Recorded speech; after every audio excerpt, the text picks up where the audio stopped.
It's the rise of the green tide. And we're back, you kids. We're here to talk about the new Dataslate changes and how it affects Orks directly. In my opinion, we're about to get a huge increase in our win rate again.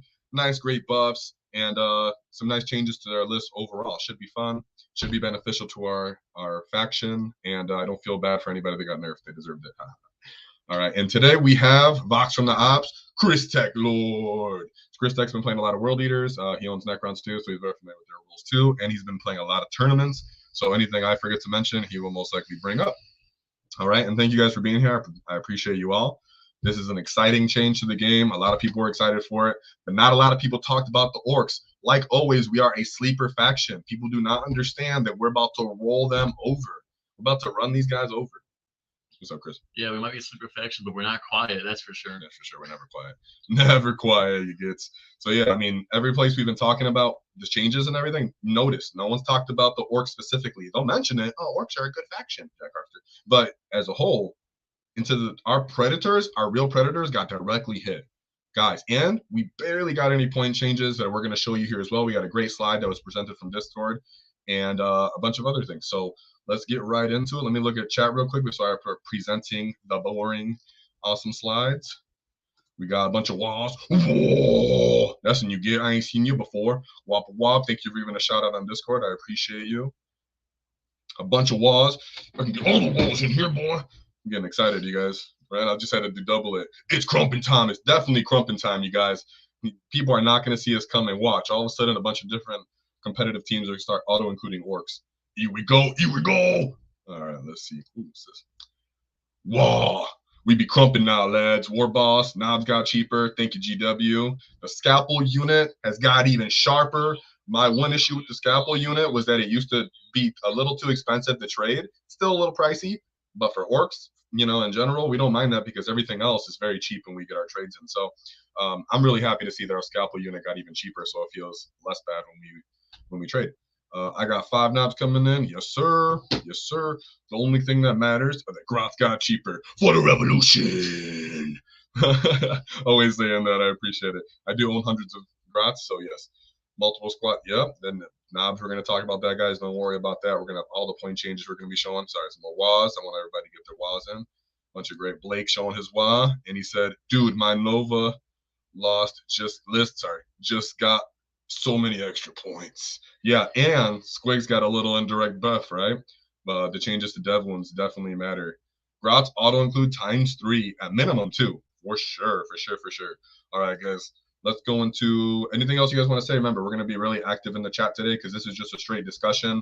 It's going to be fun. So anything you want to incorporate, just shout it out. We'll be constantly talking to chats and interacting with chat today. But of course, like always, I like to give a little presentation. So here's some key rule changes, just in case you didn't go follow everybody else's videos, and it makes it easier to follow along when we're talking. So right off the bat, guys, Overwatch not affecting Titanic units no longer. Sad face for our Stampa, right? I didn't get to take him to an RTT. Him getting extra activations throughout the game, getting like 10 activations, was amazing. Kill tanks, not necessarily always great for Overwatch, but the enemy doesn't know that. Of course, now that it is not a battle tactic with the K, you cannot Overwatch for free. So when your enemies try to do it, make sure you don't allow them to Overwatch for free. And the second time as well, you don't want those free activations or duplication activations on Overwatch. That was very painful for us. We definitely didn't like that. And then no indirect weapons, so the indirect platforms cannot Overwatch us. Not a huge deal now for people doing that, unless you played a lot into guard or something. Changes to towering, right? One of our biggest predators, literally our biggest predator actually on paper, were Imperial Knights. We had like a 20% win rate into them. So the fact that they can't just stand in the back of the table, they can't alpha strike us, they can't shoot our staging units so easily anymore, they have to interact and move around the table now, is definitely going to help our win rates into them. Because once those Knights do close the distance on us, we do have tools that eliminate them. It's just the fact that they could sit at the back of the board and pick us apart that was annoying. So terrain now blocks line of sight for all models, right? So like we all talked about, easier to stage. Oops, kept going ahead. And then dev wound. The dev wound changes, like, you know, I can understand why some people would be a little sad. Armazi, you know, doesn't love it as much anymore, I guess. Beast bosses were just straight up always being taken in multiple and duplicates. But as a whole, guys, we like that change. It's better for the game. Nobody liked that. And also, it's less punishing for our Ork boy units, people that have gun platforms trying to pick up our hordes or our just troops or battle line units with dev wounds, just not happening anymore. And it does, and directly buff our Squig Hog boys. I mean, the fact that we did have feel no pains, it helped before, but the fact that we're not going to lose that until our big blobs of Squig Hog boys is definitely going to matter, and our Mega Knobs. So we do like to see that. And like I said at the bottom of this, our hardest matchups got directly nerfed, you guys. And the armies that got buffed, some of them, it's not going to affect them enough to really dissuade us or bring us down. Yeah, I want to give a shout out to Brandon. He's mentioned the fight on death. That's never going to 3 CP boys. That's always staying at 2. They're not going to affect that ever again. So that'll be nice to just reliably. Yeah, we'll go straight into that. That's actually a great point, right? Before, as a whole, people would see that coming. You do it once, they'd be like, haha, got you. Now they can't do it anymore. That's going to affect us a lot. Fight on death is one of our best strats, guys, for sure. When you're going into another army, like we always talk about trades already, point per point wise, we do great. When you take one of our fightiest units and you allow it to fight in death into our enemies, God, that really affects people and sways the matchup, right? Then right here, oh yeah, I'll get after me own heart. I'm actually a fan of Morkanot, if you know me. I actually do favor my Morkanot over the Gorkanot. Just personal preference, guys, nothing major. Yeah, this guy's always trying to ask me when he's building lists, like, hey, do you think I can fit a Morkanot in here? And I can tell them, always, don't guys. do it. Always, guys, since it came out, I was like, guys, I got to get this Morkanot on the list, okay? And they're like, you mean 350 points because you got to have the Mac? I'm like, yes. But so yeah, Mork, and just right off the bat, I'm gonna say Mork got hit again. So GW just hates me and hates the Morkanot, so it's hilarious, right? So yeah, Morkanot can't, and of course Gorkanot can't either, but I'm just gonna put the Morkanot strat because it's hilarious, right? Let's move on to the next point. Oops, let me go over here real quick. Just touch the screen. Just click on it. Yeah. So let's talk about some possible matchups here, guys. Stuff to look out for, stuff that was directly predatory to us, right? Getting scrawny, right? Guys that got smaller, got weaker.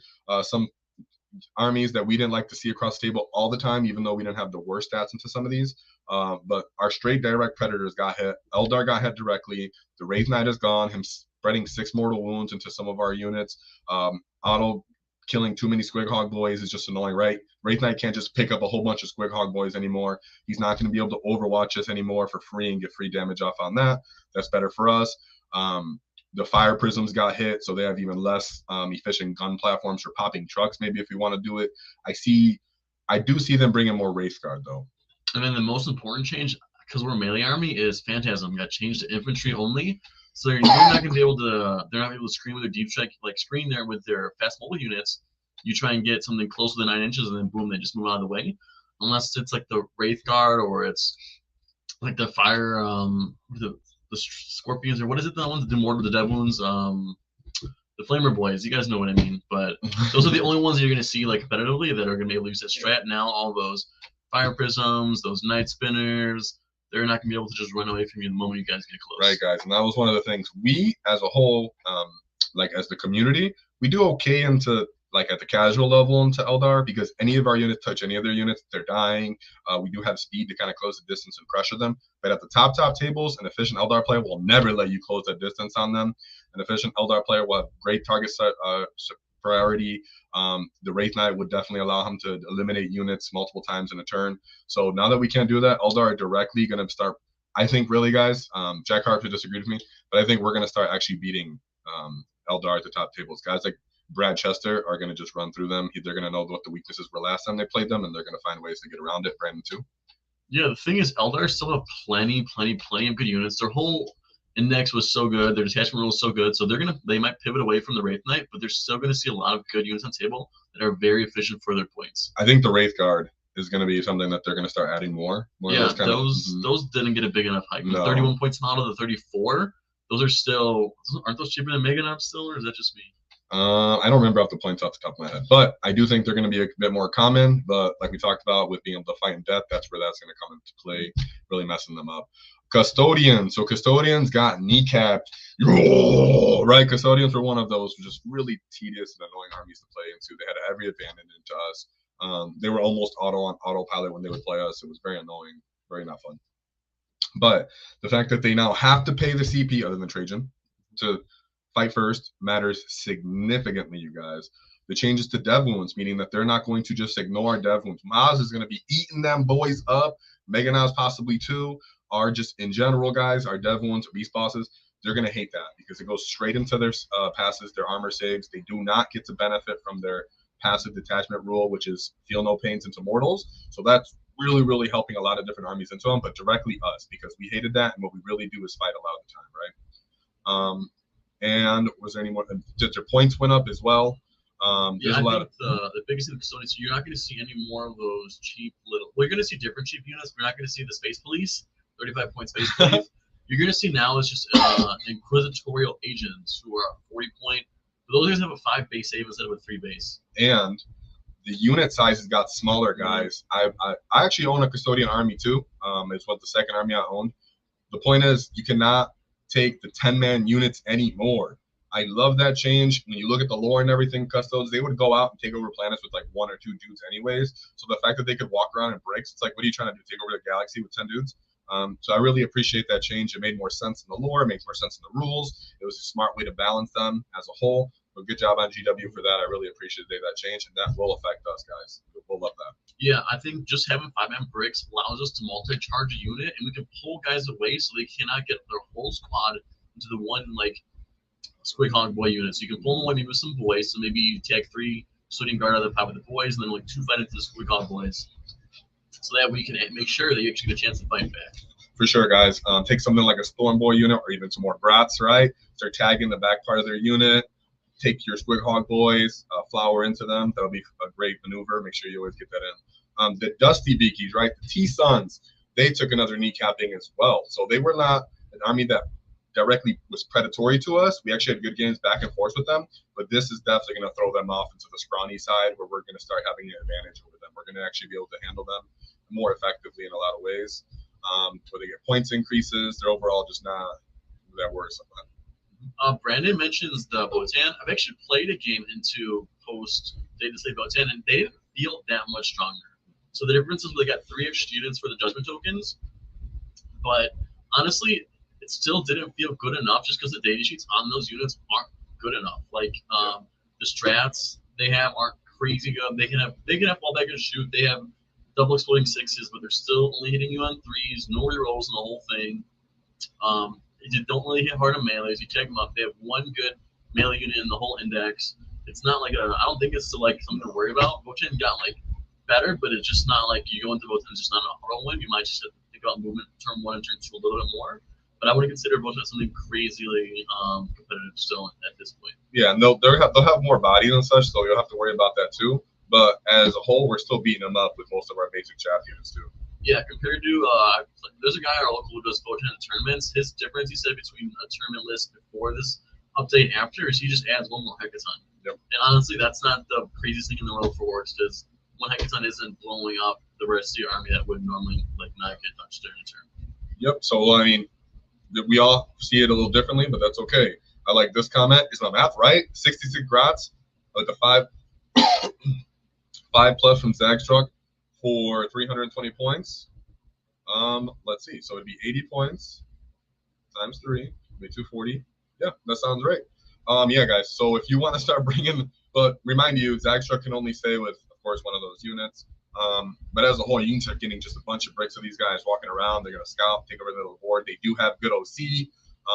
Something I heard from, obviously, when we talked over Brad Chester's way of playing the game, when we talk about him tonight as well, this works, is that he would strategic reserve Grats, net guns, units like that. So you take a unit of 20 Grats, strategic reserve, put it on the side of the board, all of a sudden it's standing in the mid-table, not getting chipped on its way up the board, is going to bother them as well. So don't sleep on that, guys, right? And some factions just don't like having to deal with a bunch of small stuff that they put a bunch of wounds into. It's very tiresome for them.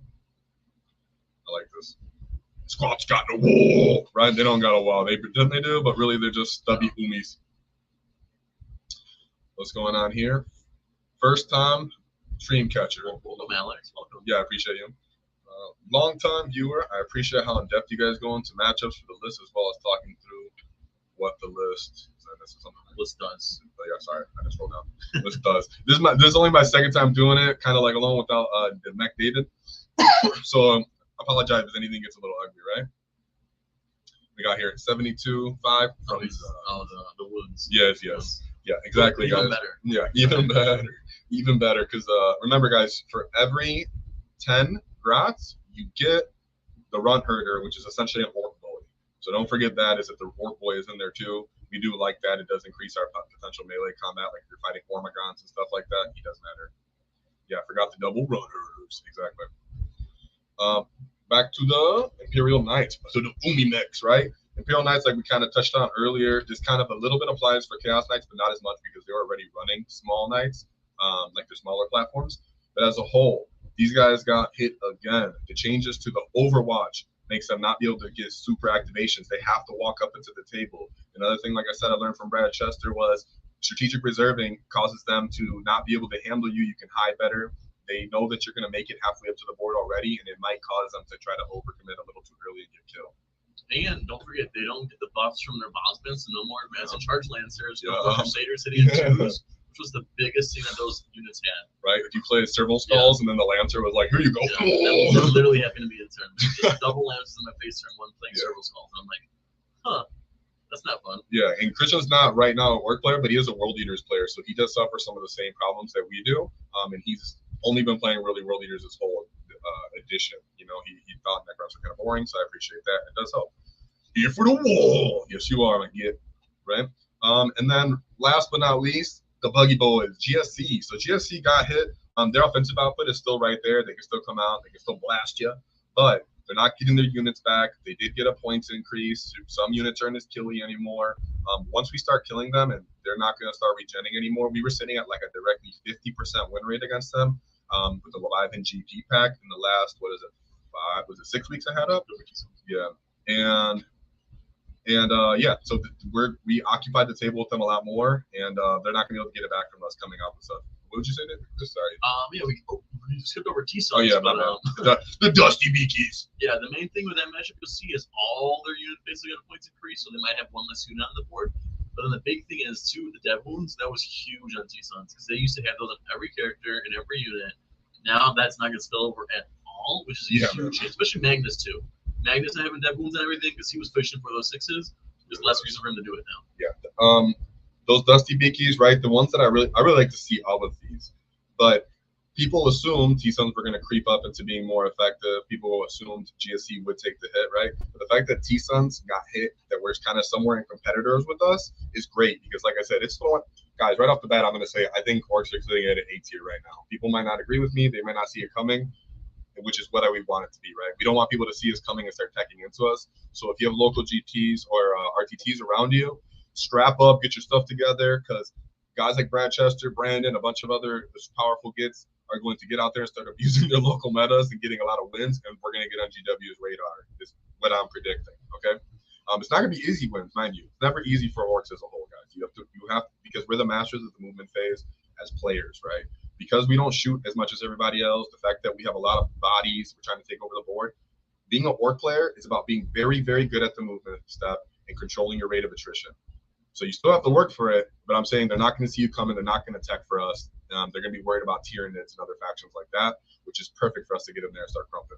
Yeah, I think just an easy way to put it is all the other armies, their ceiling got nerfed, but Ork ceiling is still the same. And that potential to have a higher ceiling, it can be what puts you guys over the edge. But it's not, they still have a lower floor than some of those other armies because they are still on a base save, mostly fives. They're one models. They're hitting on fives and shooting, so it's an unreliable base. Still a dice game. It's honestly, Orks are going to just take that skill, but if you can use that skill, you get a high ceiling that some armies just can't get. Yeah, guys. So get your reps in, show up, and I appreciate you, Brandon. Yeah, we're getting more views than usual. It's a great job to everybody. I'm sure it's because you guys like it. You guys spread it. I've noticed you guys are very supportive as a community. Love y'all, right? You guys are great greenskins. That's what's great about this community. I'm gonna put this up. With the point changes, I can now run reliably 3 Gorks instead of a stomp. But that's what I like to hear, man. There you go. That's what I like to hear, man. That's to get after me on greenskin and heart. Heck yeah. What was this? What was this one? Points reduction lowered by total army points value by 402. Goodness, man, what were you running? You got to share that in Discord. Dropping my 400 points. I think one of my lists went up by 20 points. It was hilarious. Chris is like, so what happened to your list, man? I'm like, it went up, actually. He's like, no. Well, here at 3 a.m. Oh, Cammy, giving some love, Cammy. We appreciate you. I know it's at 3 a.m. Do what you can. Watch later. Just you being around, always supporting is always another 6 hours. Is that England? 6 hours from now?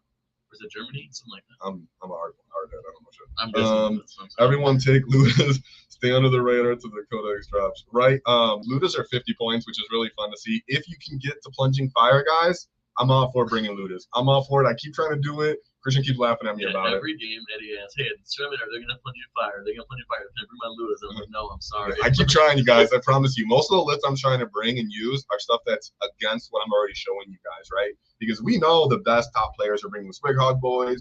They're doing all this other effective, fancy stuff. I don't have all the big mechs as much as other people, right? I have my Stampa, but I didn't have like a bunch of Forge World, like Mecha Dreads and stuff like that. So I'm going into what I can go for, which is a bit different. Brandon sent those skill tanks. I'm trying to come a little bit outside of what's already known as the Ork meta, which is funny, which is why I try to bring Ludas. And then every time we look at the terrain, it's not tall enough, right? So that's hilarious. And no, he said, Scotland, mate. I like that. And that was my terrible, yeah, that was my terrible accent. Don't pay attention to that. My terrible situation. There you go, Brandon. What is this one?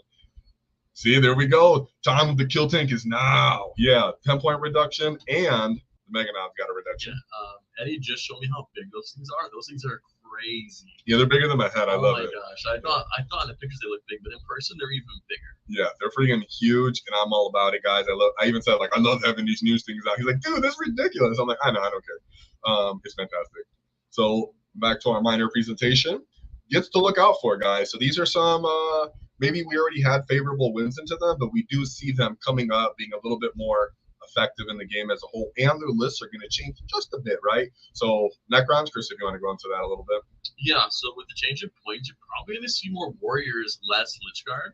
So you're just going to see a lot of endless bodies. So a lot of our lists, they weren't really like big, like 20-man bricks of boys. So that attacks, you might just not get enough physical attacks into Necron warriors to be able to just destroy the whole thing in one brick.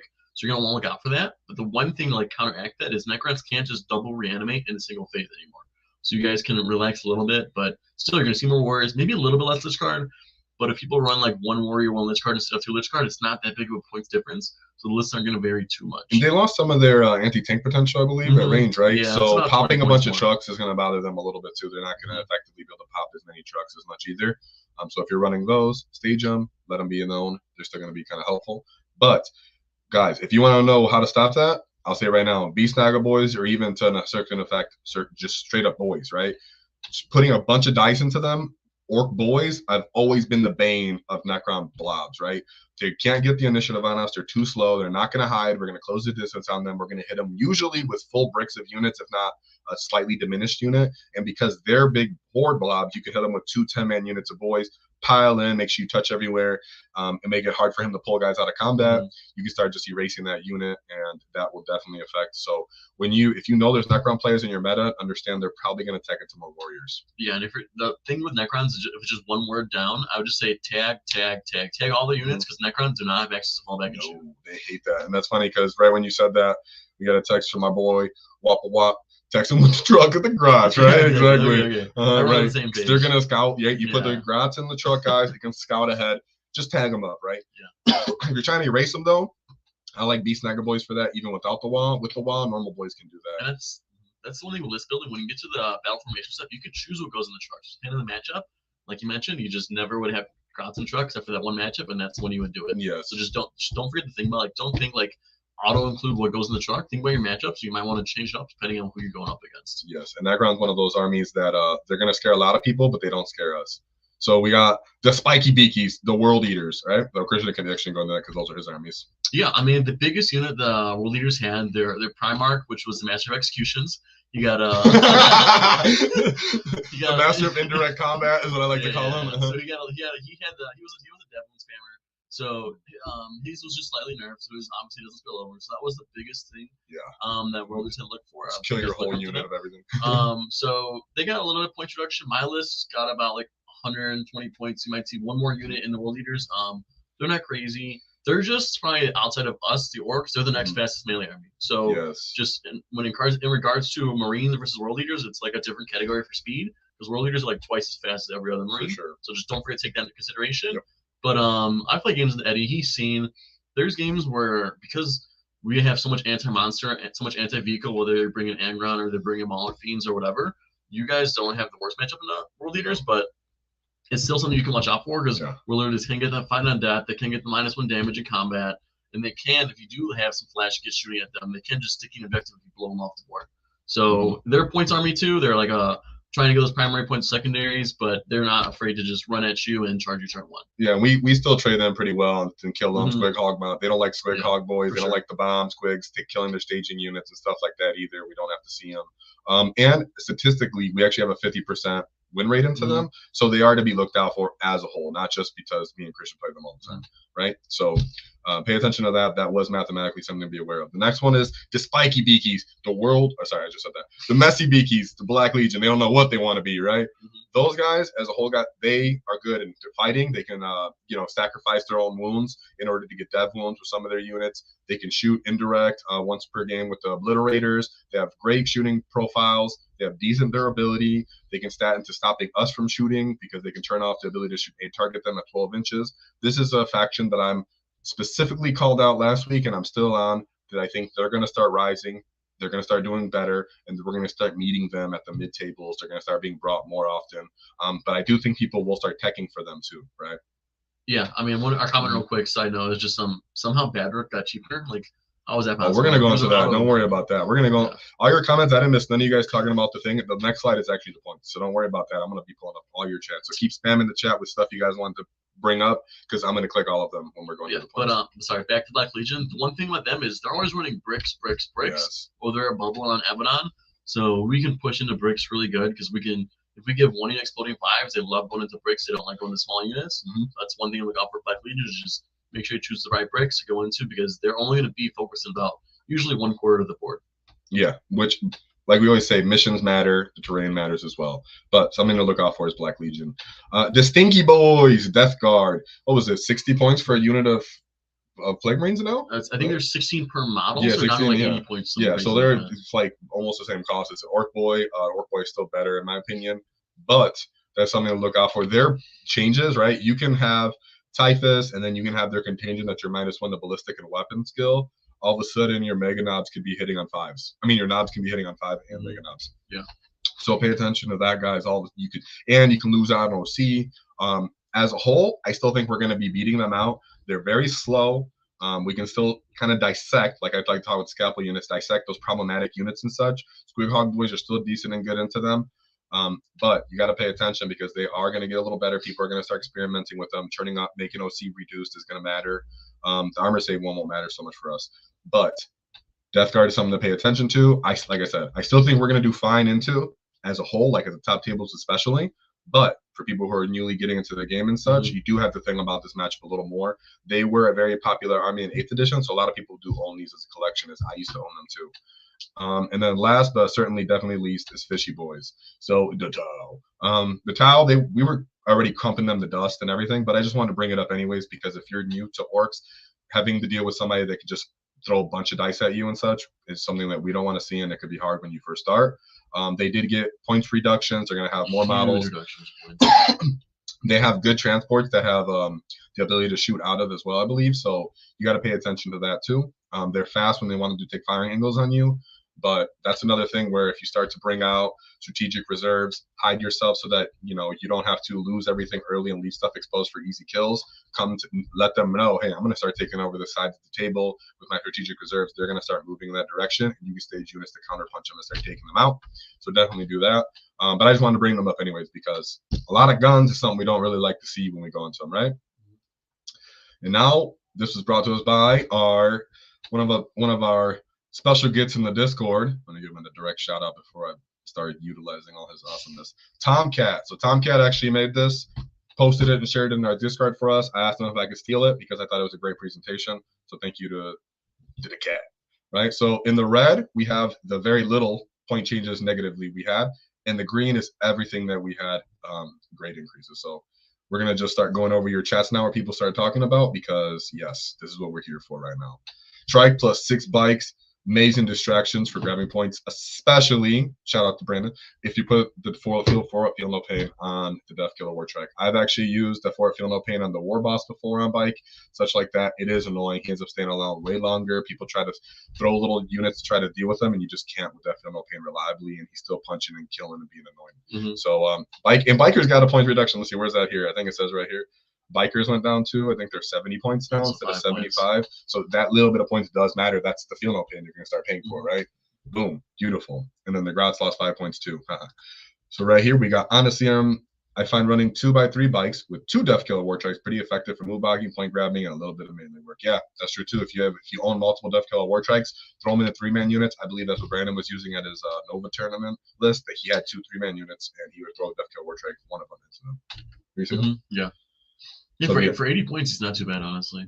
No. And I mean, his big base makes it easy to flower, box people out, move block. That's the difference between him and the War Boss on bike. It's actually nice. And then when you keep the units, 3-man units, it's harder for them to get shot up, right? Let's go a little down to, here we go. Speaking of flash kits, how about Captain Badrick getting cheaper? More than the truck went up. Nothing like saving 5 points net on that truck. You get. It's true, man. It's true. It gets. It was so kind of funny that GW decided to drop Captain Badrick specifically. They're like, that's kind of expensive. Boom, made him cheaper. Maybe because his melee profile isn't scary. I don't know. No, I think it's mostly just because they wrote these points like a month ago before everyone started taking them. Yeah, and actually a month ago is when people did start sneaking them into lists. But like I said, they've been bad for so long that people didn't even like bad runs a resin model. He's hard to find.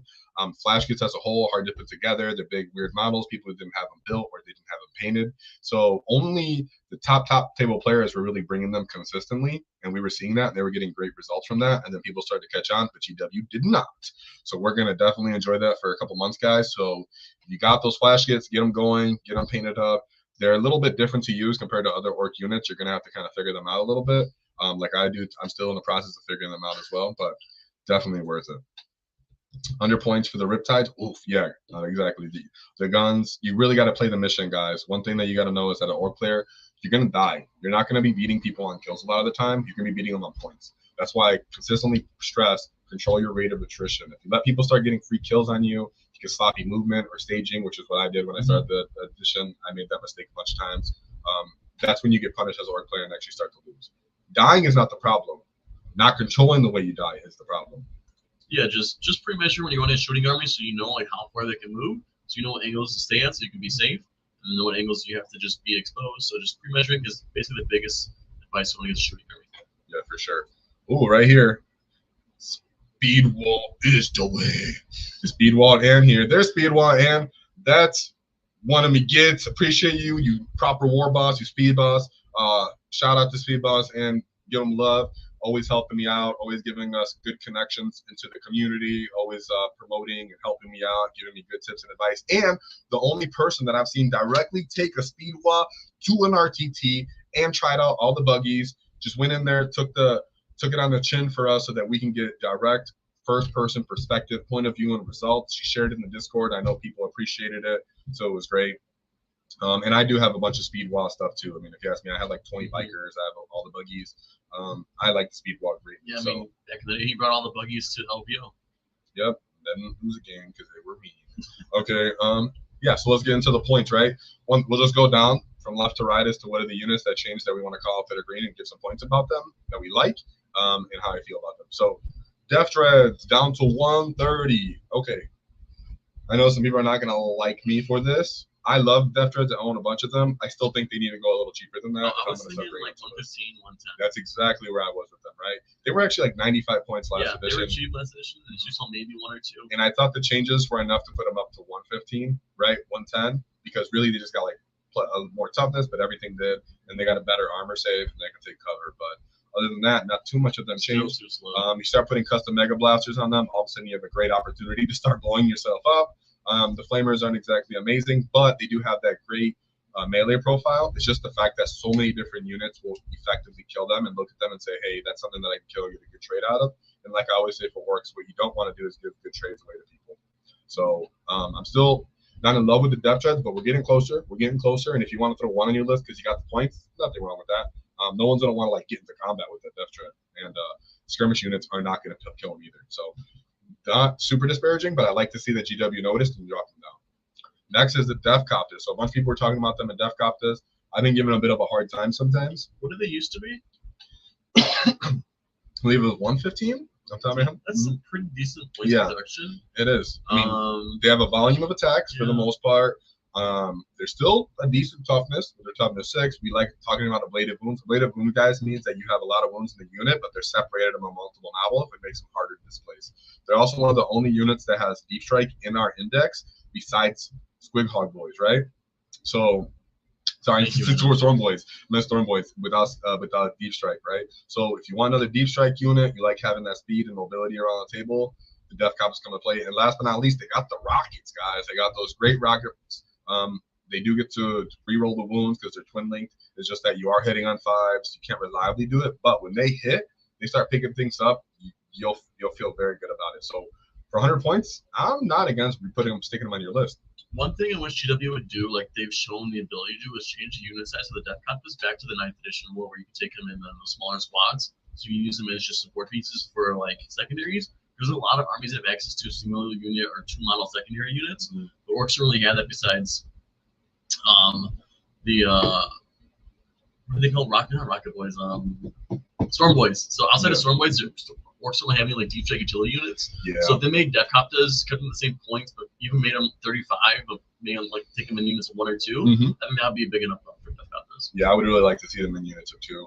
It's easier to bring them down on the table too, and really take advantage of their deep strike ability instead of trying to increase their offensive output, right? So yeah, don't sleep on them. Gorkanaut went down again. He's totally playable. I see people already plugging him in. Yeah, totally. He has great shooting. He has volume of shots and fighting. He has volume of shots and shooting. He has a great melee profile. He can transport. We always talk about those multi-purpose models. So if you got the points and you like to play into your thematic mech wall, go ahead and stick him in. He is vastly better than the Morkanaut right now. Sad face. Wow, man. Right? Hunter Rig. So the Hunter Rig is a sleeper unit in my opinion because you can bring a brick of 20 Beast Snagger Boys with a Pain Boss or a Beast Boss, right? The Pain Boss might be more appealing now, guys, since the Beast Boss went up another 20 points, as we can see here. So the Pain Boss giving him a Feel No Pain matters a lot. Of course, you can give him an enhancement. So yeah, don't be sleeping on the fact that you bring a Hunter Rig only for 160 now. It can still do tank shock. It fights a little bit, but the 21 capacity does matter. And like we were just talking about with Necrons, you might want to deliver that 20-man unit closer to them and still have that big unit there to act as a vehicle. So Hunter Rig is on the table, but so is the Kill Rig. We went over a list that had double Kill Rigs already that performed well at a GT. So the fact that it went down in 20 points is great. I might start giving one a try sooner or later, even if it's only one on the list. The fact that one, he can overwatch and auto hit you. Like always, I'm going to go over it again if you're tired of hearing it. A multi-purpose unit can always be found to be useful in 40K. He shoots, he transports, he fights, he tank shocks, he has OKOC, stuff like that. Does mortal wounds too, doesn't he? With his psychic power, does he do mortal wounds? No, he just shoots. He shoots. The psychic power is pretty much a shoot. Oh, and he buffs. And he buffs units by giving him plus 1 strength. Yeah, in the command phase. So he literally serves multi-purpose just off the table, guys. On the table. So never sleep on a unit that can do that. We'll look right here at units that went up. The Mech Gun. So it's not like a death by Mech Gun point increase, but it does hurt a little bit because if you don't like to see him at 55 points, in my opinion, it did mess up a couple lists, but it's not the worst change. I think GW really just looked at the WTC list from, oh gosh, I can't believe remember that guy's name, where he brought 6 trucks and 3 big tracks, and then they were like, what do you bring? Nerf all that. That seems like that's all they really did and took into consideration. So still, I totally think Mech Guns are worth bringing. Put them in strategic reserves if you need them for their secondaries, if you don't think their profiles and to do anything offensively, or force people to put some anti-tank shots at range into them. That's okay. Mech Guns are totally viable, and maybe I was wrong about the Bubble Checker. Next is the Morkanaut. Like I already said, he got destroyed because you would want to mech with him as well, so he just tax out of commission. Sad. Beast Boss. So GW did not like seeing people being 3-man units of these with dev wounds, and then the Beast Snagger Boys. So they went up 20 points. Still worth bringing at least one on your list, though. It's just that 100-point threshold does matter, especially when you see the War Boss actually went down in points by 5. and that they were like very comparable data sheets other than the dev wounds, right? So I'm getting over a cold, that's why I cough. Big Mac and Mega Armor went down as well in points, guys. I really like to see that because he's obviously needed to go with the Meganons. He's regenning models. He's giving up a 4-up invuln. He can heal models if they start to take damage. So as a whole, that's going to be awesome to see. I definitely want to start giving him another try. We got the Big Mac with the KFF. I still think like a Pain Boy is better. But if you definitely want to bring him, it's okay because 55 points is dirt cheap. Just not my cup of tea. But I just got to point that out. Death Killer Wartrike, 80 points. I love that, right? I think that's like the perfect points for him because then you pay for an attachment enhancement. You don't feel bad. Or if he's just a naked alone, you don't feel bad if he like whiffs and doesn't kill enough because his utility and his base size and his speed is really what you really want to look into. So the Death Killer Wartrike is, to me, in a perfect spot right here. I hope he doesn't get an increase. Naban Smash the Squig. Come on now, did we just get a buff to our Squig Hog units again? Right? I've always been a fan of the Naban Smash the Squig. I've been saying that over and over again because the mounts hit on 4s. So if you give him the +1, he gives them the +1 to hit. Now the mounts are hitting on 3s. The guys on top with the lance and stickers are hitting on 2s. That matters a lot because they have a boatload of attacks coming from that unit, and the mounts being damaged too definitely matters. So shoot, if you weren't using Naban Smash the Squig before, I greatly suggest you start plugging those into your units. Still not sure if you want to plug that into a 3-man unit. Like I always say, a 3-man unit is good on its own for skirmishes. You don't need to enhance those. But people who are bringing bricks, like Brandon said, that got even cheaper. So like I said, the Pain Boss took a points decrease. This is why I said instead of the Beast Boss spamming a bunch of these, maybe you want to start bringing, maybe you go into Necrons, right? You know Necrons are coming into the table. You know they're going to start bringing bricks of warriors. Boom. Pain Boss could be a cheaper way to keep that 20-man unit alive and regenning it and holding its place when they get fought back from whatever Necrons stay alive, if any of them stay alive, instead of paying that extra 40 points for the Beast Boss, right? So the Pain Boss is definitely something to be taken into consideration now more than ever. I'm not against it. Stick them into a 20-man unit, and then maybe even stick them to the Hunter Rig, right? That could be something that you guys could find spicy. We've seen successful lists of that with battle wagons, but now the Hunter Rig being cheaper, it could be taken instead. Pain Boy, he went down as well. I like to see. I thought he was a little too expensive before. Yeah, and I was in love. I liked Mad Doc Rotsnick more. I actually did run him before. I haven't run a naked Pain Boy on his own. I didn't think the syringe was worth it. I thought he only had 3 wounds. It was kind of weird. So I'm glad he went down. I would like to see him actually go down a little more, maybe 65, but that's okay too. War Boss. So War Bosses, you guys know I love my Scalpel unit. I love my knobs. I love my War Boss with the knobs. Specifically, he gives them the +1 to hit, which is mandatory when you have those power claws hitting on 4s. He has the innate -1 to wound built into him. He goes crazy on the wall with his boatload of attacks. He has a pip of strength that matters a lot, pushes him over the threshold of 10 into 11 during the wall. So him going down I'm in love with that. Shout out to WAAGGHH. I'm thinking about putting maybe more. I'm even considering could I bring a 5-man unit to skirmish with them? I mean, the knobs went down in points as well. Then we got the War Boss and Mega Armor. Like we talked about earlier with the Big Mac and Mega Armor. Mega Knobs going down helps us directly big time. You do need. I used to not be sure about the War Boss and Mega Armor. I was like, what? He just gives a +1. He only is feeling the pain during the wall, but he matters a lot because you do need that +1 to hit with the Mega Knobs because hitting on 4s just feels awful, especially when they have twin kill saws and they're only getting 2 attacks base, which is generally how people want to bring them as the kill saws because you're rerolling the wounds, you have additional AP, you have higher strength. So I'm not saying don't bring kill saws. I'm just saying when you're more likely to miss, you do need that War Boss and Mega Armor.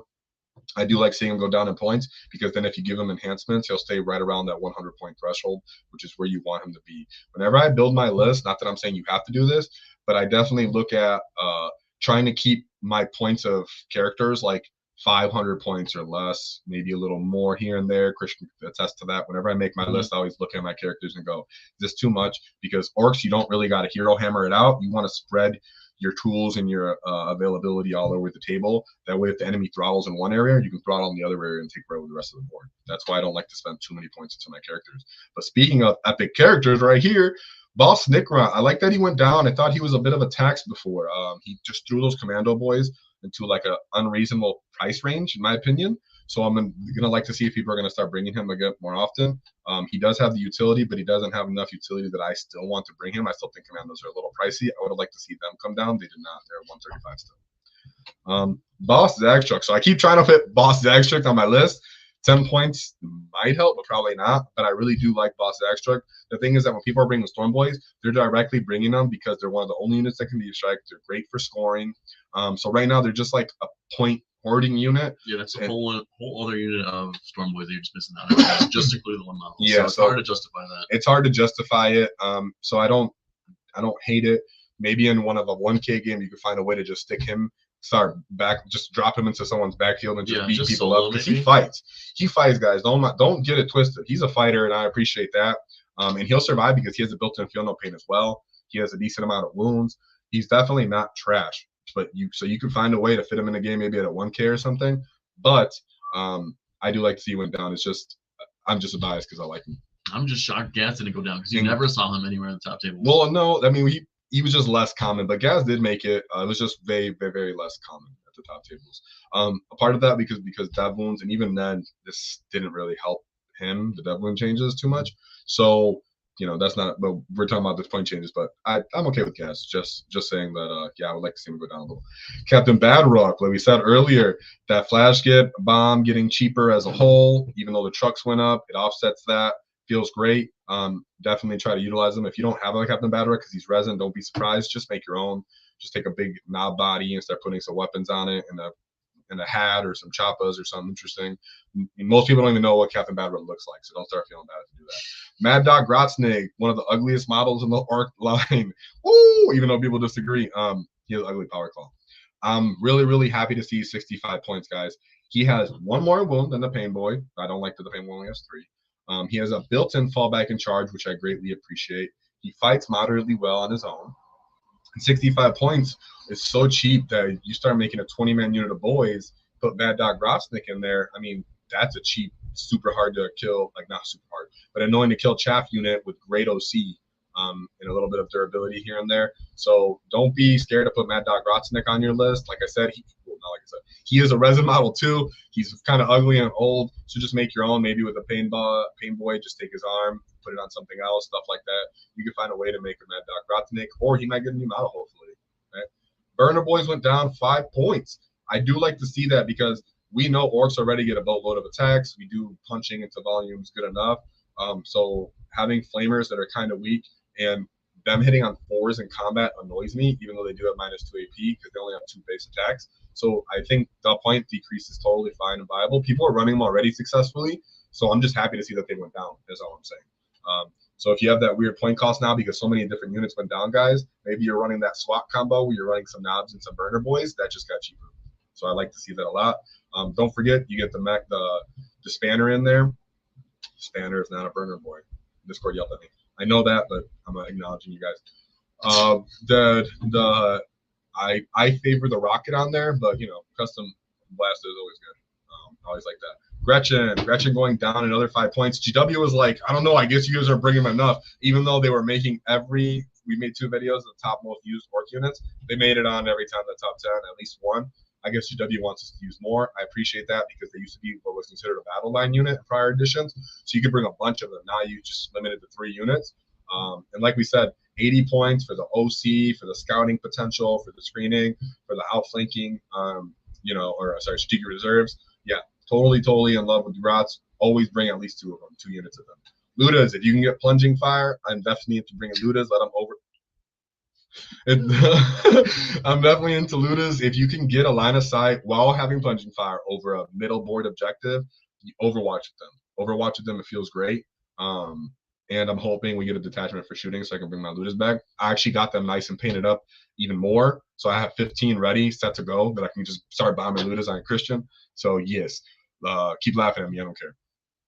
Sorry, let's see if we got some chats here because I've just been ranting off. So guys, tell me anything you want me to participate. Maybe you want to share your great ideas with your fellow Orks. Definitely spam me with ideas and questions because I definitely want to hear y'all. Yeah, and I want to know how many points your guys' list was by. Like, did yours go up a little bit because you just spamming 6 trucks? Did you have a lot of the cool units that weren't used often so you actually fit a whole nother unit in there? So what happened to you guys? Did you see a lot of list changes a lot, or just barely any changes, or does it feel mostly the same now? Yeah, like for me, like I said, my list actually went up 20 points, so it was just kind of funny. Def Killer War Check, Feel No Pain, guys. Ahead of the curve. Brandon was already sneaking up ahead of the curve with that, but we was discussed because I used it a little bit too in the War Boss on bike that the Def Killer War Check with the Feel No Pain is amazing, especially if you're playing a 1K game, guys. Put that on your list, and you will just be annoying the heck out of everybody. 4 Feel No Pains just hurt people at small games. Yes, 3 paintball. Oh, 3 paint bosses. There we go. You're going all in on that. That's what I like to see. I seen 2. I never seen 3. But if you're gonna do it, share the list. Let us know what's up. Are you putting the hunter rig in there? What's up? We got dude. I like the hunter rig, dude. I ran it once even. Yeah, I mean that one game you ran it. I ran it and it survived. And I actually got the ability where you hit a tiered monster and you can get closer to the charge. Remember? You got +2 to my charge. It was like a 5-inch charge and I failed and I re-rolled it and I failed again. So he still didn't get to do anything. And Christian laughed. So I don't care. Mega Mech with 6 Mega Knobs on point will be hard to remove if you use Orks nail strat. Yeah, definitely. There's some armies that just will hate seeing that. So Mega Knobs, they got even cheaper guys. I'm probably gonna start running them again. So giving them a try. The fact they're so cheap, I do dislike the amount of attacks they get, but you start sticking that fallback and charge on the unit, and all of a sudden they're just people have to commit into them, and that's what you really want to see as Ork playable. People having to commit into your units fully because it kind of causes them to get out of place sometimes. Maybe they can't get all their guns into the line of sight for that unit. Maybe they're committed to not having to charge you, and at that point maybe you even want to fight in death. So stick that fallback and charge on there if you're going to start using them. I love Snickrot. Swint with him leading the commandos wouldn't allow them to be overwatched at all. Yeah, I think don't commandos innately get that ability? Or am I tripping? No, not being overwatched. I'll get to that real quick. Christian, you want to read the next one real quick? Right. So after Mega Knobs, it's Knobs down to 210. What were they before? Is that just a 5-point decrease? Were they 220 before? Eddie? What? So I was looking up what he said because now I'm really I'm a little biased. Let me look at this. No, commandos are already innately sneaky surprise. They cannot be fired Overwatch still. They don't need Snickrot for that. They're already doing it. Snickrot gives them the ability to redeploy. That's what it was. Mm-hmm. He said, can you talk about the pros and cons of rockets? Oh, yeah. I actually like to do this one all the time. So I like this. It's not long. It's just what I favor. So I'll just say right off the bat, I do favor the rockets, right? Because I think killing yourself for free is not really necessarily always worth it. Just getting more turns, the ability to shoot, and rockets already have a great profile in itself. Yeah, I agree. So like we said, guys, controlling your rate of attrition matters. So getting a gun that causes you to kill yourself, the same reason why I don't love it on the Death Dread, is not where you want to be as an Ork player. You actually want just more stuff out there. If you can get one rocket kill, guys, with that already cheap looter unit or whatever cheap gun that you pull off that platform you're using that has a rocket, you'll feel that difference and you'll feel great about it. I know the Death Copters can also get that in the little in the combat patrol. You see them show the custom blaster, and I always favor the rockets over that when I'm shooting. It feels great. Well, Knobs went down 20 and a 230 to 210. Yeah, Knobs went down. Knobs are going to be all over the place. That's a chunky you said right all my lists went down. Okay, you fancy git. I get you. Mine didn't. All right. My smash went up 40 points, and my shoot list went up 25. Easy tweak, and I'm back to 995 and 2,000 respectively. Okay, cool. Nice. Thank you. I'm glad I'm not the only one that got hit with some points increases on my particular list. Is that the only one spamming 5 trucks? Oh, okay. So you were saying once you redeploy, and then they have the Overwatch thing. Okay, debuff, charge a unit. Yeah, okay, that's fine. Yeah, and the precision, right? If you're fighting against units that he can precision out, like I said, maybe a GSC, maybe a guard player. Definitely, I love him for that. He does have a harder time into like Space Marine characters sometimes and such. But I already just said off the bat, me personally, I'm not in love with Snickrot and Commandos, but I have seen him successfully used. And like I always say, we all WAAGGH different, guys. Remember, just because I disagree with you or just because you give a comment doesn't mean I'm disparaging your comment at all. Remember, Orks are in clans. Each clan has their own way that they fight. That means each one of us will think that same way too. So I'm never gonna talk you down. We're all agreeing for a certain to a certain extent. We agree. It's just that we just slightly favor certain things because we're all greenskins, and that's how we do. If we weren't bickering, then what would we be doing? If I just agreed with you everything, what's the point of that? But it's not a bad idea to use. He still is useful, and I've seen him used successfully. Things I was on the fence. My burners, I'll get rockets. Yeah, you just want to get, and in my opinion, right? That's my opinion. But I like rockets. You're not dying for no reason in that spanner, and he's useful. It's fun. It's fun to keep him alive a little longer. You said rockets go boom. Crosso. Like that. Just put the hot because I want a hot too. Back to the Mega Nod talk. So yeah, Mega Nods went down. Of course, they did have dev wounds on the WAAGGH. So the lack of attacks and the fact that their dev wounds don't get to spread, which means some chaff units might be able to hold them. So definitely consider the fallback and charge ability, right, Chris? I mean, in my opinion. Yeah. That's something that I definitely like to see on there. Whenever I'm making my list, I'm almost like automatically thinking I'm going to put that enhancement on them. My favorite unit, of course, the Knobs. Knobs went down. So a 5-man unit of Knobs costs the same as a Beast Snagger Boy unit. Boom. The difference in that is what I would do as a 5-man unit. I'd run them with big choppas because you might not be able to afford the war boss on their own for 105 points. They can skirmish. They're sitting at strength 7 base, I believe, with the big choppas.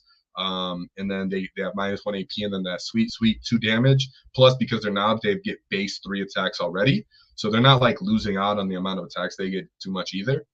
They have that 4-up armor save, so their armor save is a bit better than a Beast Snagger Boy. The fact that they're a smaller unit means they might be easier to hide, and you'll be more likely to get all those guys in the combat. So depending on your meta, a 5-man unit might be totally viable because now it's like the same cost as a Beast Snagger Boy. It just depends on what you're fighting. Like if you're fighting a bunch of Space Marines, they would hate to see a 5-man unit with Knobs with choppas. And I'm always shocked that Knobs are on the same size bases as Beast Snagger Boys too, and they're not on the 40 mils like Flash kits. Are on those 32, so they're pretty easy to move around. Yeah, it's fun. So Knobs are not Knobs, but yes, that's great. And then 210 for that for the big unit. I like to see that, of course, because that big unit is, of course, when you get the war boss. The war boss went down too, so that package just got cheaper. It was creeping into 300. I used to always kind of disparage people, not disparage, but I would always not advise that people start throwing enhancements on the knob with war boss unit. But now that they took that point decrease, putting follow me lads on there. Feels good because you get that extra movement and you're not going to be peaking up to 300 points almost. So I like that. Tank Buster. So Christian asked me directly, how do you feel about Tank Busters? No. I know I actually have the resin models. I've had great games with them in prior editions. You got the guy with the hammer that's like blowing himself up and killing people. It's really fun. But the problem is you have 3 different profiles into 5 dudes, right? It's like, what? You have one dude with a hammer that's just sitting there looking around, but he's ready to hit the orcs next to him. You got a guy with rockets that's like, I'm not even close enough, so you just shoot in the air. Even the model looks like that. Is it 6-inch range or 12-inch range? What, the rockets? They're 12. And then you got the actual rockets themselves, right? So you're like, what is this? I mean, I would drop that all the way to, come on, GW. If the looters are 50, drop those guys to like 75. I don't know. It's just they're still not where I want them to be.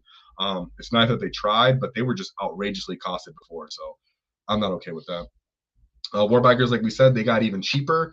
Love to see that. I'm a fan of Warbikers. They're just, you got the weird weighted bladed wounds. Of course, you get that nice little power claw and that 70-point unit. So if the other couple guys die, the power claw can go in there and possibly even get some good trade points from that.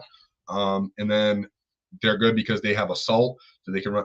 They do, right? Yeah, they have assault, so they can still perform secondaries if the unit stays alive and they're small, strong enough to stage. But then when they get into a little fight with someone that wants to punch them, they're just not gonna be able to with that 4-up armor save. Their chaff shooting has never really served a purpose for me. They just miss too much. The only change I dislike about this is it makes the knobs on Warbikers even less attractive because 15-point difference between 6 models and 3 just doesn't do it for me. I think the knobs on Warbikers need to come down to like 115 if they're gonna do this change. Yeah, I mean, I'm surprised they didn't do that. They brought knobs down. Why not bring knobs on Warbikes down? I would have really liked to see that. Let me look at some of these chats so I'm not just ranting. And let's see what we got. My Warhammer app is still lets me build armies. Is that because I entered the SN number from Beast Box Codex? It's just because the app, what it did is if you made a list prior to the update, it didn't delete your list. It just doesn't let you make extra lists. So say you had 10 orc lists, you can still edit all 10. You just can't make orc list number 11 because of they want you to pay for it. Yeah, so don't erase your list at all. Just leave them there. Boom. You know, Christian was funny enough that he had made a bunch of random faction lists everywhere, so then he actually still has them. So that was nice. If any of you guys did that, you're a weird boy for thinking that hard far ahead, right? Let's see. We got Speedbots and what do we think of 5 burner boys, 5 knobs in the same chuck, clear the chaff and charge something hissing behind them? Yeah, that's what I call the SWAT loadout, right? It's essentially like a little SWAT team. You get those, and I've talked about that with Christian several times. Where he's like, "Why would you do that?" And I go, "Because say that someone goes to an objective, they sit there and they want you to disembark those knobs so they can kill them. Nah, flame them up, weaken them, or even just clear them straight up outright, and then or just disembark the burner boys because you get to reroll wounds into units that are on objectives." So no, I'm totally fine with that, especially because both those units got cheaper. But I call that the SWAT package. I'm sure other people call it that too. So I'm into that. Like I said, the knobs I would put big choppers on because you got to be able to hit. Using knobs to screen for burners. No. The burner boys are clearing the screen for the knobs. And the burner boys -2 AP. I'm sad my ting buzzers are gathering dust, so are mine. I'll take mine and I'll put him in a unit of boys, like one of my rocket guys, because he's unique looking and cool. I'll put him in like one of my standard boy units just so that he can get some love still on some table time. Yes, you want to make that clear as well. True, commandos are a pain too. 7 different weapons. Yeah, that's the thing. I'm sure you can actually take the choppas. You don't have to bring all the different weapons. You can just choose. I would just bring the breacher ram, really, right? And then you of course love the bomb squig. But I'm never against bringing commandos, guys. Just saying that I personally have not been using them as much, but I've seen other people use them very successfully. We have some videos that you stick at the thumbnails. If you look at our videos, I'm pretty sure we presented one where someone did well. So 10 burner boys, 10 flash kits, and bad rook in a truck. Burn the middle, then the knobs in a truck, flank and charge. That's another fun way to do it too. If you're willing to pay for that expensive track package, because the battle wagon didn't go down in points. 185. He is very durable though, but remember, when you do that ability to firing deck, you lose his toughness 12. He's down to toughness 10 at that point. It's like a 400. That's like a 500 something point. There we go. I like that. Whoa, war bosses build armies, not rosters. Exactly. That's what something that if you're new to 40K, you should pay attention to this very, very clearly. Especially because if we're doing this well, like I'm hoping and I'm assuming, there's a chance that we might get hit next time on the Dataslate changes, guys. So don't go out and start buying everything like some other people might have done. Like, I'm gonna run 3 beast bosses, I'm gonna get 6 trucks, and then all of a sudden, boom, we got hit, right? With those particular units. So that's why what you want to do is build your armies based off what you like. Me, since the beginning, I like to get 1 or 2 of everything just in orcs. The model comes out, I'll just pick it up. I don't care what its rules are, I don't care what it's doing. I just like having the collections. And then when things change like this, all of a sudden you can tap into a little bit of the stuff that got cheaper, a little bit of everything here and there, instead of being stuck with 3 beast bosses and no pain boss, right? That's my point. If you're just someone who went out, bought 1 beast boss, bought 1 pain boss, now you go, oh, okay, well, I just got the 1 now, and I just put this guy in. It makes the offset the points difference because 1 went down, 1 went up, da-da-da. So that's really what you want to think as an orc player is our available mock options and data sheets are pretty vast. You're one of the oldest factions in all of 40K. Therefore, you want to think that way in your collection in long term, right? As you collect things, it's easy to get left behind in the hobby lag. So pick stuff you really, really like. That way you're more motivated to actually work on it. I mean, and just rule of cool for orcs, because honestly, any like plastic kit is an orc kit if you just try hard enough. So that's true. Just add some leftover boys into whatever kind of buggy you want to add, or just put, I've seen some cool armies, like someone determined that orc custodes, where he took custodes and like had orc heads, stuff like that. And, yeah, it was super. Or grot armies. What I was gonna say is, what you can do, always do this, guys. It's hilarious. You'll see guys that are meta chasers. They buy too much of something, or now GW changes the profile on them, so you can't bring as many of that same unit anymore. They'll throw them on eBay. Other people from their same faction won't want it anymore. Go ahead and start picking up those models and just change them to orc models. That's another way to kind of get cheap more models into your collection too. I mean, Warbikers edition used to run 25, and now you run half that. So I had a bunch of Warbikers running around. Let's see. Discord.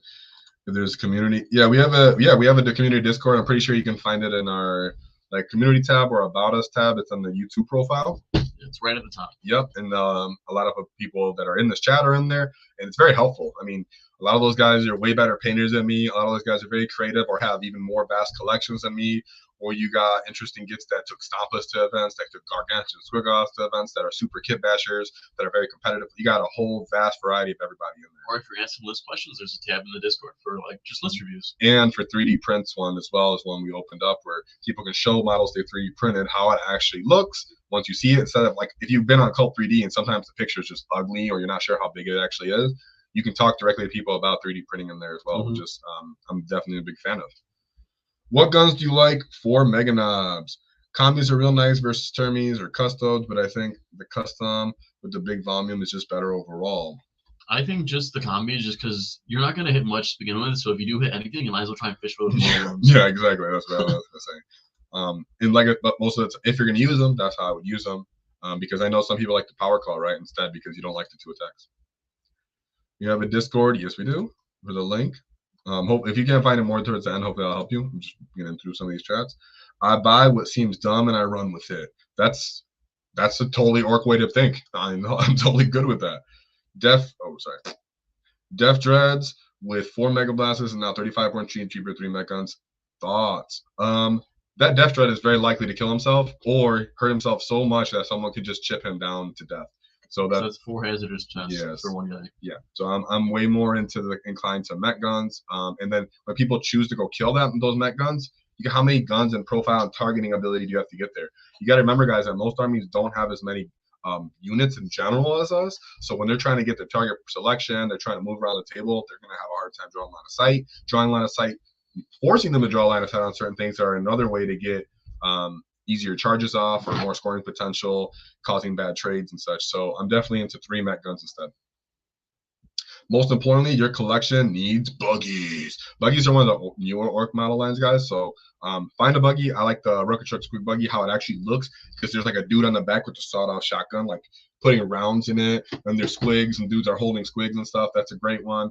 I like how the Megatrack Scrapjet looks. The guy wearing like a bombardier jacket. There's a grot in the back. It has, but I would say be careful about breaking like little bits off it and such, like the rocket smoke and such. But yeah, they're great models. Any kit is an orc kit. Not now. Then we will loot it. Yes, 3 single mech guns is exactly what I'm talking about. I know some people are like, maybe I want to have the 3-man unit and then I put a shock attack gun. If you want to, that's fun. But I'm just way more inclined to bring just 3 small units. You can use them for scoring. Maybe if the matchup doesn't call for their gun profiles, put them into strategic reserves. Yeah, honestly, I think strategic reserve shooting units is always a good ability. I do it all the time in my army. Just because it lets you get those angles and they can't prep for it. They can't hide those things. They just know, like, no matter what you're going to do, you have this whole sideline to get that angle you need to get. Yeah, and sometimes people will get like angsty knowing that you're going to start occupying the midboard and they can't do anything about it. And they just might, out of the thought of mind, just go, oh my God, I need to move up. They move up, you start making charges, you start tagging things, you start occupying the table more. Now they got to change their target selection priority because all of a sudden someone's gotten to combat sooner than expected and their weak flank's not getting hit sooner than they wanted to. So yeah, definitely think about strategic reserve. If anything, I was not using it enough. So definitely use strategic reserve for your mechans sometimes even, or grots. What else we got here? Tank busters, war bikes, we went over that. Big track went up. I'm not surprised to see that right alongside the truck. I still think it's fine for 90 points. He has innate ability to do mortal wounds. He is a bit tougher, so nothing wrong with that. Kill tank went down. Shout out to Brandon. He sent me 3, so now I have 3 of these kill tanks. So I'm gonna start getting games in with them guys because they're a bit out of people's kind of expectations of orcs. They have great gun shooting profiles. They're throwing thunder hammers down the field pretty much with a damage 3 and the -2 AP. They do transport, but they're just gigantic as a whole, and they are titanic. Then we have the Mecha Dread. I'm glad that went down in points. I'd like kind of like let alone with the Death Dread. I would like to see it come down a little more, but I love the model. I don't own one, so either I'm going to print one or I'm going to find a way to get one kit bashed up. Mecha Dread, though, is totally viable, especially if you're going to like run Gorkanauts with them, right? Run the Gorkanaut, Mecha Dread coming down. That'll make you feel good too. So definitely do that. And then last but certainly not least, in my opinion, War Boss on bike, which is also why it was weird that the knobs on bike didn't go down in points too, right? Yeah. But the War Boss on bike went down. I think this is a better points value for him because his offensive output isn't there like the War Boss is, because the War Boss has a different ability to where he gets more attacks during the wall compared to the War Boss on bike just stays with his baseline of like 4 or 5, 4 or whatever. So it's just not where it needs to be, in my opinion, to get kills. I'm way more inclined to just pay the 5 extra points nowadays for the Death Killer War Trike, because at least you're getting attempts with your gun prop form as well, and it's easier to flower, which means I'm going to put my Death Killer War Trike base to touch someone, and then the bikers are going to touch the rest of them. That's more likely what's going to happen and what I would be likely to use it as well. What does this say? You think knob kits are getting refreshed since kill saws knobs are illegal? Oh, that's a good question. I would like to see that. I think knobs already look kind of cool. I think mega knobs look kind of dorky. I 3D printed some of my own Meganauts for that reason. I mean, I'm not saying you guys should hate on them too. I'm just saying I personally don't like how Meganauts look too. So I would like to see them get like a more kind of bulky, not look so boxy and kind of stuck like, hey, what's going on here? I don't like to see that. Honestly, considering what happened in 9th edition, I wouldn't be surprised if when the Ork Codex comes out, you get like some Beast Naga version of knobs. Honestly. Beast Naga, you can't get that. Sorry, Christian doesn't know the Ork lore. The reason why you won't get that is because Beast Nagas are essentially just Snakebites, which is an Ork clan, and they are set in the old ways. That means they're not going to be using armor and such like that. Maybe they'll have like a squig on their shoulder or something. I don't know. But I would like to see them just get better looking as a whole. I think each army gets a new models with their codex releases. I've never seen that, but yeah, GW said that. Oh, they said that now? Codex and get a new model. Oh, okay. Well, then I'm wrong. Hopefully, it's Meganauts. In my opinion, you guys can tell me what models you'd like to see. Maybe it's Captain Badrook. Maybe it's Mad Dog Grotznick. Maybe I missed something. But I think Meganauts is what I like to see the most get a new kit. I agree. Meganauts look kind of weird. Yeah, they're not really like that big and imposing. You take a knob and you put them next to a Meganaut, you're like, what? Are you just like a little thicker and stuck in place? What's going on here? Because knobs have cool poses. They have cool like armor plating. They have different banners. They have different heads and faces. The Meganaut just looks like a box on top of a box, like a Tonka truck with the Ork face. It's just weird. For poor Hammer fans like me, there's a vid on YouTube about making ghillie suit rattling snipers. I made 10 ghillie suit commandos for $5. Cheer, boys. Oh yeah, definitely go there. Poor Hammer is great. That's a great channel as well. I think they even performed sometimes in tournaments a little bit. So shout out to poor Hammer and anything like that. And of course, always look for cheaper ways to play your Ork army, guys. It gets expensive real quick with Orks as we're a horde army. Orks should definitely refresh almost all characters since there are a few left in resin. Yeah, you got Boss Stickrot that got an update, but you got Boss Zagstruck, who is an old resin model, Captain Badrock, which is an old resin model, Mad Dog Grotznick, which is an old resin model. So that's almost half of the epic heroes are still in resin. So I would like to see them get a bump. Let me see right here. Damn, Wicked Joe with the LVO tickets already. Bam. Whoa. Whoa. Sorry, I haven't walked in a while, guys. I had to get it out. I just bought my tickets for LVO 2024. Greenskin's about to crump. Yeah, we are. I'll most likely be going to the Armed Forces GT. That's why I'm kind of figuring out, am I going to use kill tanks or am I not? I want to kind of for the channel, for fun, so you guys can let me know. You want to see me go like sweaty and try to really feel out a list, which is what a lot of people already kind of do, or maybe bring some little odd out of the box, maybe some kill tanks, trying to put some flash gets on that list. You guys really let me know, because it really is more about you and the channel than how I personally feel, because either way I'm gonna have fun. I'm a work player. I don't really care. I'm gonna just do it. I'm gonna crump people. Blood will be shed. It's gonna also be crushed. People will be looted, and I'll be making a lot of noise because I like to walk everywhere. So guys, those were some of the points. These were the points, right? Key things that I wanted to just go on and emphasize on again. Meganauts might start getting a splash somewhere in the meta because their characters went down and them as a profile went down, even though Dev Moon change happened, right? Then we got the Pain Boss is another unit that I wanted to bring up. If you got these Necron bricks coming around, guys, 20-man unit, the Beast Naga boys, is just an auto counter into them, and it will just painfully hurt them. And then the Pain Boss makes it so the Necron player has to commit more, and Overwatch won't hurt when they try to Overwatch you on the way in, and you'll start to regen some guys. So I'm keeping on the Pain Boss because the Beast Boss is a little bit into that literal red zone with that 100 points. I mean, he costs more than like all the other characters that you can see now because he has Dev Moves. It's almost the cost of like 2 characters combined sometimes. Yeah, I mean, it's just he starts getting a lot of attacks on the 105 for the Beast Naga. That's 205 for that unit. Compared to, like I said, another skirmishing unit is the War Boss plus the 5-man unit of knobs. That's a cheaper unit now for skirmishing. Depending on what you're going into, the damage 2 might really matter. So I haven't done it yet, and I made a list for it yet. I'm just saying, you never know if a 5-man unit of knobs plus a War Boss might be like the ultimate fight you in these small corners of the table, and I'm going to hide, you can't shoot me, and I'm still built in with -1 to wound, right? And then the War Boss by himself is just beating people up once the knobs go away. That's another one thing I want to bring up. Kill rigs, getting the 200, and I'm just going to stress this again. This is a multi-purpose unit in 40K. Multi-purpose units in 40K will always have some kind of play. unless they get just completely killed on points. So again, I'm gonna go over it again. He buffs in the command phase. He moves / transports. He shoots with auto hitting las cannons, which is amazing for us. What was the other last thing I was saying? He can do tank shock in the charge phase, and he fights with the boatload in general. Yeah, that was the command phase. So he's literally participating in all 5 phases of the game, and he has decent OC. Don't ever sleep on a kill rig. I've never slept on him this whole edition. If you go back to our old outdated tier list video, I maybe put him a little too high. That's how buff I am on him, right? So yeah, those were the things I want to point out. Kill rig, hunter rig, viable. Death Threads, I know people want to bring them because they love them. I own a bunch that I can't even use anymore because I have too many.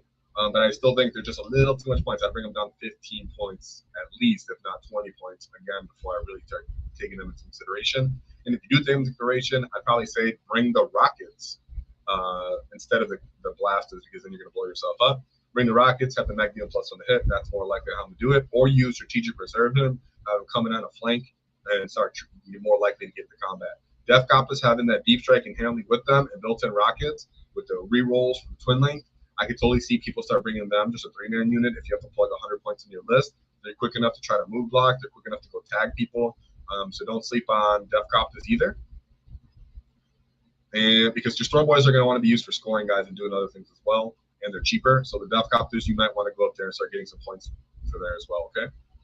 Was there any more units I missed out here? Chris, any unit that you were excited just before I for the point changes?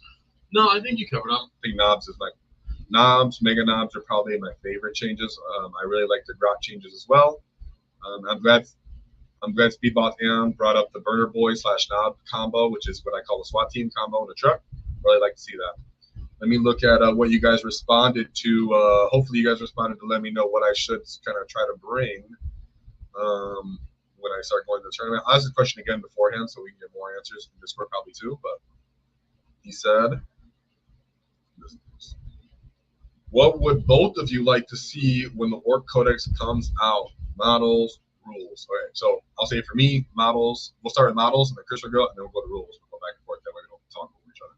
So I'm gonna say I want to see mega nods because I think they're really ugly. I think there's a bunch of 3D prints that look way better than them. GW needs to catch up, not stick with that. And Chris, do you have a model that you want to see? Matt Nebraska. No, I think just the character is a cool refresh. Because usually a refresh of the character doesn't just come with a new model, it comes with new rules too sometimes. So some of the characters that aren't really used much, I like to see a refresh on them. Oh, you know what? They used to have the box Get Stompa, or I forgot the war boss's name, but there was a box set with a war boss built in with 5 knobs already, and they stopped selling that kit. I want that kit to come back, even if it's like a slightly different war boss. But I definitely want to see that kit come back because that was a great value and a fun way to get a war boss.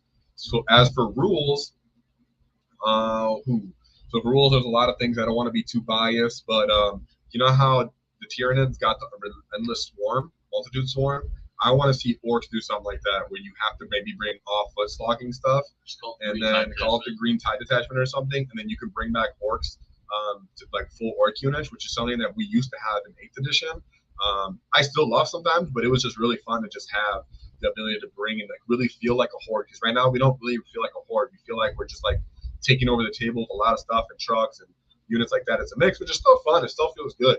But I have a ton of Ork boys. I want to bring Ork boys on the table. I want to swarm the table with pain bosses, with pain boys, with war bosses. I want that double leader unit with the bosses to feel good. And that's something I want. So I really want to see a green tide rule set into play, as well as, of course, a speed wall detachment. I don't want it to be so abusive like it was with Freebooters last edition, but I do want them, maybe they get a little bit more buff to their fighting profile as well, because if you're going to go skew completely into them and you don't buff their shooting to a lethal level, then you need to buff their ability to fight a little better somehow, right? Maybe they all get +1 to hit fighting instead. Maybe it's a crushing, when they charge you, they get better at hitting because they're an actual speed wall. Or they used to move faster, stuff like that. So main thing for me, green tide, because I'm a old school ground and pounder. When I first started the 40K, all I had was 90 boys and gas, and I just was showed up, and people were like, "What is that?" I'm like, "That's what I got," and then I just roll them into a box. I could be just roll them into a box. That's how I transported. Literally, guys. I had a cardboard box. Dump that on the table. Yeah, I would dump it on the table. Hold on, guys. Let me separate these. And remember, I'll just say this right now. I came from never playing war games and anything like that to just randomly appearing in a GW shop after a car accident. So don't. That's why I did that. It's not because I just like. Not that I disrespect my models. I just didn't know better. Go for the theme over the sweat. Yeah, that's kind of where I'm leaning more towards because it'd be more fun content to go over. I'm just scared to get beat up a little bit, but I probably won't get beat up, to be honest. I'm never really beat up. One thing I'm looking forward to is just the creativity that detachments allow. Like a lot of these detachments have very specific rules. The old Ork detachments were very kind of generic. What they did, like Death Skulls, just a reroll. You had OC, you had maybe +1 move in the yeah. That's true. So I like just the variety of these new rules have. Like the Tyranids have one where if you have a unit of harvest stuff, that was never a time 10 rule. So I'm just excited to see how they give Orks creativity because Orks have so much creativity and options. Like these have rules where if you had big old boys around you, your units just did better and stuff like that. You actually got excited from being around other guys. That's true. So I'd like to see just detachments with creative rules instead of just exploding 6s a hit and then stuff like that. And so I think the potential for Orks is there. Just GW should just utilize. Like they've seen they do the. I like the Tyranid Codex as just a way to look at because you saw that they can be very creative and the rules don't have to be really good. It's just creativity is there. And they did really good with the Death Guard rules. I used to own a Death Guard army and I thought they were just horribly boring to play because you're like, am I tough enough? Because I'm really slow. Hopefully I get there.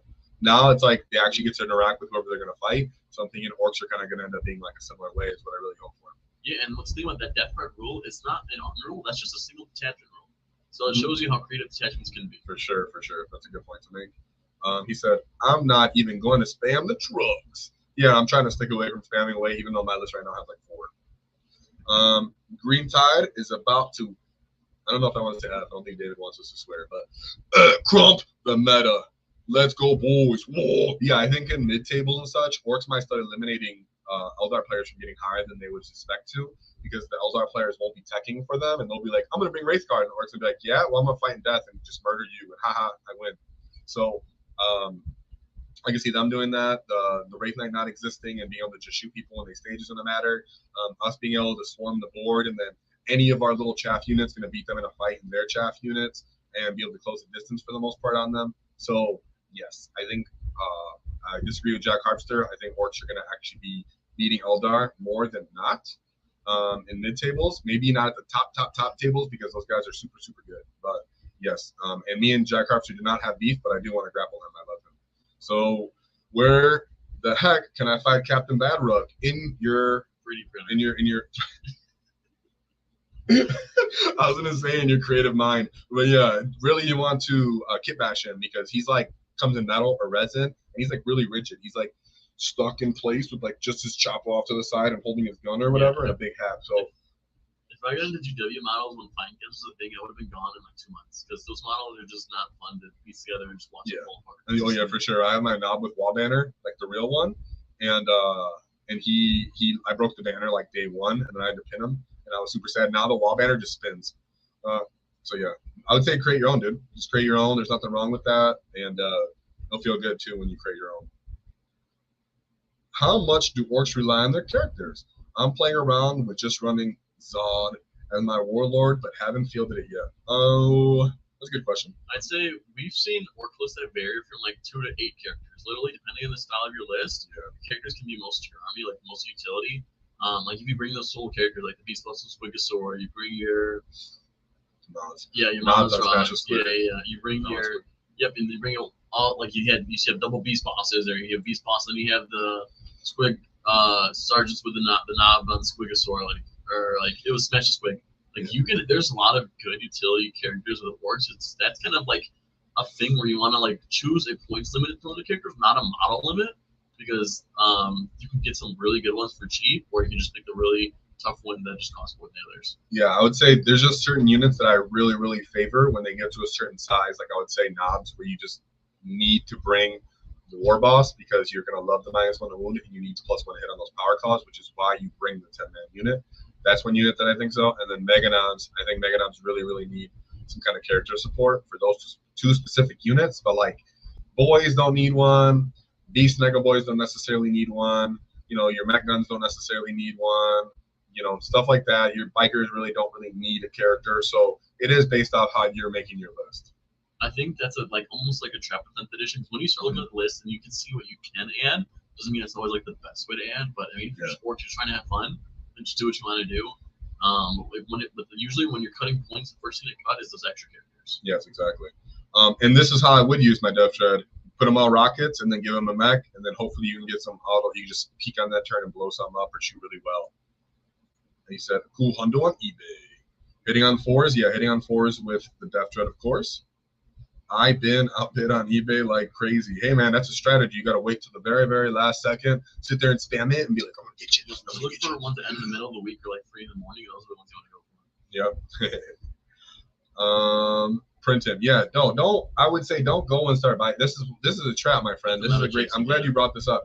This is a trap. Do not go and look on eBay for a very specific model and then go buy him, because 4 or 5 months from now, he might get points to death, and then you're not going to use it for 4 years. So don't do it. Don't do it.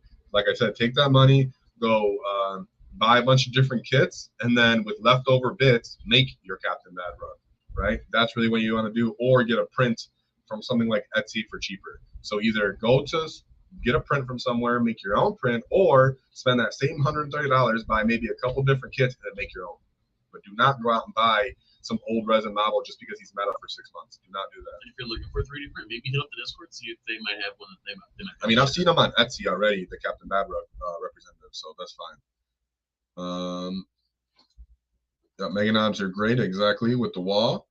Bring the speed wall. That's exactly how I felt too. I love my speed wall. I like bikers. Oh, here we go. This is what it was called. That kit was War Boss. Gruts Boss Mob. Exactly. That's what I want. I want that kit to come back specifically. I thought it was a great deal and it felt good. It was thematic. I want that. And maybe some kind of like Bully Boy or some kind of like Ard Boy kit as well, or upgrade. Green Tide and the Speed Wall. I'm bummed they can't find. Yeah, and that's we talked the Gruk Boss Mob. That's the War Boss in that kit that has the attack squig on there. If you want to get like a little extra creative, like when you're making a War Boss or you have some kind of different War Boss, if you're not going to get a 3D printed one, what I did for my old Assault on Black Reach War Boss is I took a Runt Herder squig and I glued him on there just to represent the squig, and he looks funny and silly, but it works. Let's see. Ooh. I'm taking Moss, 3 full squig boys, 2 Storm Squad Storm boys, 3 squads Gretchen, 5 knobs, 2 trucks, 2 Beast Snagger boys, 2 knobs, Smash Squig, Beast Boss and Squigosaur, and Zod. Yeah, it's totally a viable list. I don't really see anything. Just for that nice contention, you have everything that is most likely going to be played more often or being played as a full. Do you only have 1? Oh, you have 2 knobs with Magic Squig. Okay, good. I'm making sure you have multiple of those. And I favor Wapa's Kill Choppa. I'm one of your nods on Smash Squig, in my opinion. Some people like him on the Beast Boss and Squigosaur. I'm way more inclined to bring him on. Yeah, I like him just because you get the dev on 3s. And because you have to kill the whole unit usually before you can get to him. And some people will see that Beast Boss on Squigosaur and know that he has Wapa's Kill Choppa, and they'll focus whatever they can to just kill him. They never get to use it.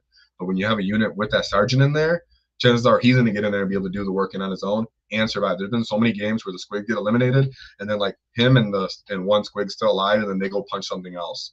So that's why you just get more access and repetitive ability to fight when you put him on the knob instead. I was able to get War Boss with Attack Squig out of the War Boss. Yeah, exactly. If you could find him, go ahead and find him. But that's what the box is called. Thank you for calling that out. He said those War Bosses with Squig are getting pricier every day. Those War Bosses with the Squigs are getting pricier. Yeah, and go to Etsy, guys, and try to find one. Gear Guts Mech Shop has some characters you can print out in boxes. There we go. That's a good one for War Bosses with exactly. Gear Guts is amazing if you haven't heard of them. They like specialize in Orks for the most part, in bits and everything like that. Let's see what we got here. I usually run boys with the weird boys just to be more aggressive. Early into the edition, there was a very, very cool list that I seen that had Gazgul and then 3 bricks of 20 boys, and 2 of those bricks had weird boys. And then he was just using those to score and get all over the table and set them up. And he did very, very well. He got like 3rd place at a GT. So that's definitely a way to go. Or the weird boy by himself is a great scoring tooling piece as well. Going to add channel for us to link cheaper orcs for saving. I think maybe someone in Discord can link something, Yeah. but I don't think we're gonna leave it just in our channel description itself. Yeah. Let's see what's here. Good point. Thanks for advice. Yes, they would have to get the unit down first. Yeah, man. And there's been so many times people just throttle into that unit of squigs, especially now that dead zones are going to be spreading all over them. And then the knob's still running around, pumping and beating people up on his own. And he's tough by himself. He has 5 wounds. He still has that feel no pain. So I really like that. And then one of our last chats are, all our planes playable right now are not worth it. Was thinking about the burner bomber. No, I don't think the burner bomber is worth that. I think if I was going to run one plane, it would be the WAAGGH Boom Blast Jet. Oh, I said the name. Sorry, I won't. That name would get me in a tongue twister. That one gets +1 hit against ground units that aren't flying, and he has a good profile with his guns. So if anything, if you are committed to running a plane, I would run that plane just because I like its profile the most and its abilities.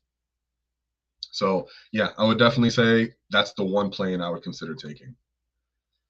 Discord channel to post orcs being sold cheap on eBay. Yeah, people could do that if they want. But I would say look for the print or stuff like that, because you never know when that's going to get sold or anything like that. Speaking of planes, I actually don't see any on our point status list at all here, so shows you how neglected they are. Yes, that's very true. All right, guys, if you wanna, I think that might be the wrap up for this video for the most part. I appreciate all you guys being here. These streams are going to get longer and better. We got our computer upgrade.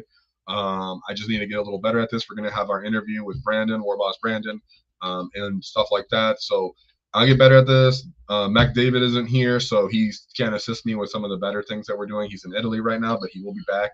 And then our quality will just greatly start to increase and throttle the way up once, because now we have more tools and more things that we want to do as a whole. So I appreciate you guys still bearing with me and our hiccups and me just being a little bad at the presentation or anything like that. So yeah, thank you. Is there an orc bit of a holster gun with the squig sitting on top? Add that to your boss for the attacks. Yeah, I like that too.